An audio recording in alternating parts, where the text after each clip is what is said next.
this is my review of Assassination Classroom.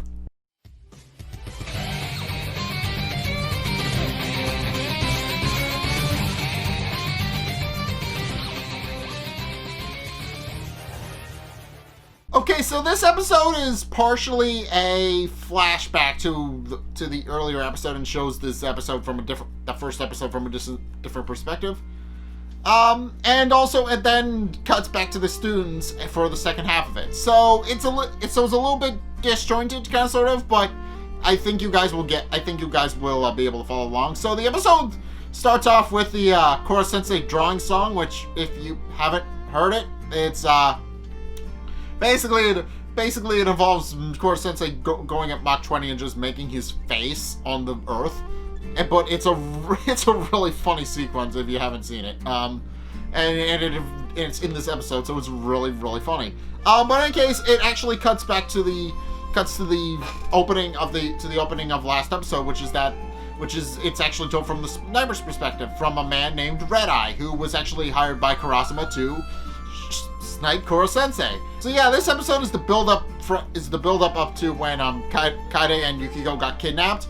And it's told from the sniper's perspective, from a man named Red Eye. So basically, Red Eye is trying to assassinate Korosensei for the first half of this episode, and he fails miserably every time. His first attempt is to try and snipe Korosensei while he's riding on a train with some of his students, and that doesn't work because he manages to catch it with a special treat that he picked up while he was there, and Red Eye quickly learns throughout the episode why Korosensei has such a big bounty on his head. And Karasuma mentioned that he wasn't human to Red Eye, and he's quickly finding out what that actually means.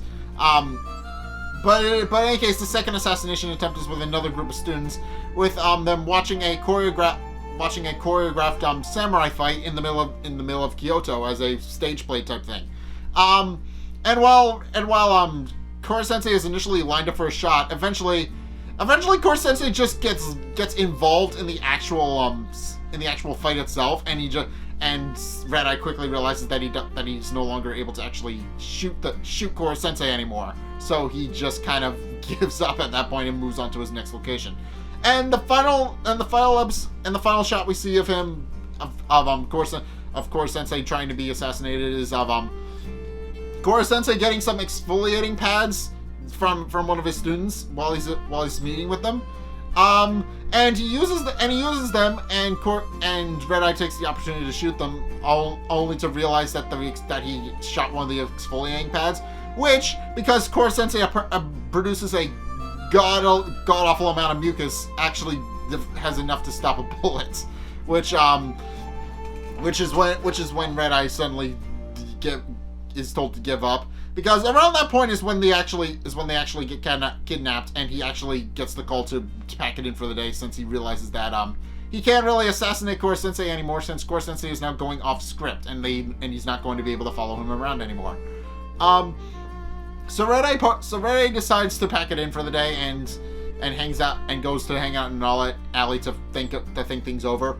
And in the process, he reveals that the reason he's called Red Eye is because he's never been able to act, is because, ironically enough, he's never actually he's very good at assassinating people, but he's never actually, gotten any on his scope, which is ironic, which is why he's called Red Eye. But in any case, as he's thinking things over, Korosensei actually decides to pay him a visit and buys him dinner. So he initially thinks that Korosensei is there to kill him, but Korosensei reveals over dinner that that could actually be further from the truth, because, as it turns out, in preparation for Red Eye to actually assassinate Korosensei, the students went out of their way to learn more about Kyoto than they would have from Korosensei himself. So he's in fact very appreciative of Red Eye for what he's done, even if that wasn't his intention, and points out that he's very proud that they were actually able to learn something new, even if it was through assassination. And at which point Red Eye realizes that Korosensei isn't such a bad guy, and decides that he wants to actually take time to actually figure some stuff out, and calls up Karasuma to let him know that he's quitting, which kind of bugs Karasuma, since as we find out later, Red Eye was the only person who actually signed up to assassinate Korosensei, since everybody else kind of turned the job down, and he was the only one who actually took the job and is now quitting halfway through. So yeah, Karasuma spends a bit of the episode figuring it out and figuring out what he can do now, before eventually deciding that he should just pack it in and realizes that he should probably stop trying to hijack the trip and just hangs out with the students and plays a bit of table tennis with them, which the other students appreciate. But in any case, with all of that out of the way, the students then prepare to go to their dorms. They're basically going to be in two big rooms, whereas everybody else has their own private suites because they're Class E, of course they are. And as they're on their way as Nagisa is on his way, he and another student actually spy Ryo Nakamura actually checking out the room where Korosensei is bathing. And it's revealed that she's a little bit skeevy, but in the process she reveals that the main reason she wants to go in there is, yes, to spy on Korosensei, but also she wants to basically check him out while he's naked, but it will also help them get some information about what kind of body type does he actually have. Is he all tentacles all the way down, or does he have an actual normal body? As it turns out, none of the students actually know. So Nagisa and his friends decide to check it out anyway. And then they go in to check Korosensei out, and it turns out he basically created a bubble bath using his mucus. I kid you not, his mucus apparently acts as an exfoliant, which causes bubbles, which then enable him to basically turn any water he's in into a bubble bath. And while Ryo was a little bit annoyed about the fact that she wasn't able to actually spy on Korosensei and figure out what he's doing, and what he actually looks like, she also points out that he has to pass through the door to get out. And one way or another, she is going to see what he looks like naked. But Korosensei also reveals that because of how his mucus works, he accidentally caused the jello to mold up, and he basically created jello out of the water, and he just escapes through the window that way. And defeated, everybody else goes back to their rooms. At which point the boys and girls of the group, who are now split up, actually been discussing who they actually like in the class. Obviously with Sugino, it's revealed that he does like Yukiko, and that's not surprising. But also Karma is revealed to actually like Okuda, because they kind of bounce off each other a little too well. It's basically, I mean, Karma immediately is a bit of a psychopath. That's been established well over at this point. But Okuda's skills actually do pair well with his assassination attempts. And his actual, ruthless, bloodthirsty personality. Because Okuda is sweet, she is an expert at crafting poisons, and that kind of turns Karma on. For lack of a better word, that he's very admirable of her abilities to concoct potions, and he kind of developed a crush on her because of that. So, yeah, but as the guys are discussing who they actually like, Korosensei reveals that he actually was eavesdropping the whole time, and the guys notice, pointing out that it would be bad if the information they were discussing got out. And when they see Korosensei, they immediately chase after him. And Korosensei points out that he just wanted to get some gossip, and that if he can't use Mach 20 to do that, then what's the point of being able to move at Mach 20? But in case it shifts back to the girls' room, and not surprisingly, Ryo is leading the charge on who likes who in that room. And also not surprisingly, a lot of the girls openly admit Karasuma as their crush, which isn't surprising, and even Ryo admits that there isn't a girl in that class who doesn't have a crush on him.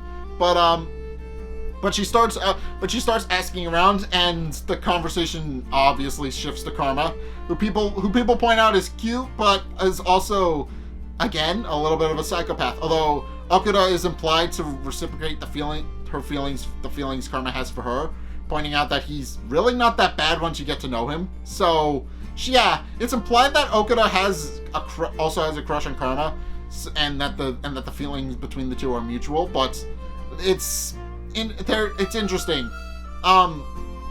It's interesting. They like each other for different reasons, but they do indeed like each other. But as they're discussing, Irina actually comes into the room and tells them that they need to quiet down because it's almost bedtime, and points out that even if that she knows full well that they're just going to chat for most of the night, but she points out that they should at the very least be quieter so that they don't keep everybody up. But the girls actually ask her to come in and tell them some stories, since they want to know more about her love life and what kind of assassination attempt she's been into. And she happily obliges, pointing out that she's only 20, and points out that that's very easy to gain sex appeal and lose it, and that's why she works while she's still young. Pointing out that if she doesn't, there's a very good chance she'll lose it, and then she won't be able to get it back. So she works. So basically, she's been working hard since a younger age to basically seduce as many people as possible and kill them. But in any case, they ask her about her love life. They again ask her about her love life and ask her what kind of assassination attempts she's had. And she begins to tell a story, but then Korosensei winds up in the room, and he decides that he wants to eavesdrop on them and listen to her stories. But she immediately stops telling the story as soon as she sees him, and everybody points out that they never actually hear anything about his love life, and that he should tell some secrets, which he's very against. And he then escapes the room, and the girls then chase after him, and he winds up being in the middle of a pincer attack from the boys and the girls, since they're both now chasing after him for different reasons. And he eventually escapes them and slips into Karasuma's room, where he and Karasuma have a bit of a conversation. So Karasuma asks him what all the commotion was about, and Korosensei reveals that it was because they wanted to reveal their love life, and how he didn't really want to share. So and Karasuma is a little bit surprised that Korosensei has a bit of a love life, but Korosensei reveals that he has had a bit of a string of lovers that he can barely count on his fingers and toes. And Karasuma points out that he most likely is referring to a time when he had fingers and toes. But then the conversation just kind of dies when Karasuma realizes he overstepped a little bit. So yeah, if you guys understand, that's a bit of a lore drop there. Korosensei once upon a time wasn't always a tentacled creature. It's been implied up to this point, but it's made more explicit here. He is, or at the very least was, human at some point. So yeah, that's a bit of a lore drop, and that's going to be a big part of the episode going forward, and the big part of the series. So pay attention to that. You never know when they're actually going to reveal little lore drops like that, but it is interesting to say the least. But in any case, Karasuma realizes that he's overstepped the line and apologizes to Korosensei, pointing out that he's in no position to actually discuss things that Korosensei doesn't want to discuss, and Korosensei thanks him for his understanding. But in case it cuts back to Nagisa and Kaede, who begin discussing about how they're going to be ending the trip soon, and that they're going to go back to the regular schedule tomorrow. And Nagisa can't help but make comparisons between their school trip and their school year, pointing out that they're actually very similar. Their school trip is already coming to an end, and they're only just learning about what is it called? About Kyoto, and much like their school year, it's going to end in March. So they kind of gotta learn.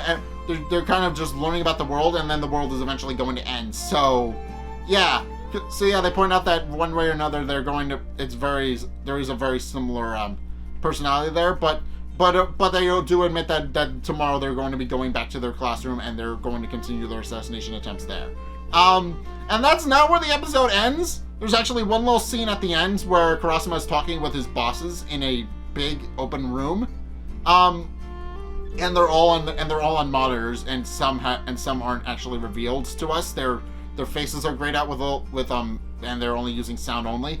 So, for some of them, we never actually see any of them, but they begin discuss. But Karasuma basically apologizes for his failure. I guess. He apologizes for the fact that he wasn't able to actually assassinate Korosensei on the trip, and promises to double down on his efforts, but At which point everybody else on their monitors begin discussing other potential methods to actually assassinate Korosensei. And one guy actually reveals something. They actually have two new students that are going to be joining the class. One still has some kinks they need to work out, but the other one is going to be waiting for them when they get back. So, yeah, they're going to be adding some transfer students to class 3E, and other than Karma, of course, but they're going to be adding some new transfer students to class 3E that were apparently specifically designed to kill Korosensei, and they're kind of designs of science. So that's going to be interesting. I guess we're going to be seeing miracles of science that are the new students of class 3E. So it's going to be interesting seeing them and who they are and what they do. So yeah, that's the big takeaway from this episode. Once upon a time, Korosensei was human, and they're going to be adding some new transfer students to the class going forward, and that's gonna be interesting to see. But in any case, that's my view of Assassination Classroom. What did you guys think? Let's get a discussion going in the comment section down below, or over on my Discord server, link in the description. Anyway, thank you guys so much for watching. If you enjoyed, be sure to like, comment, and subscribe.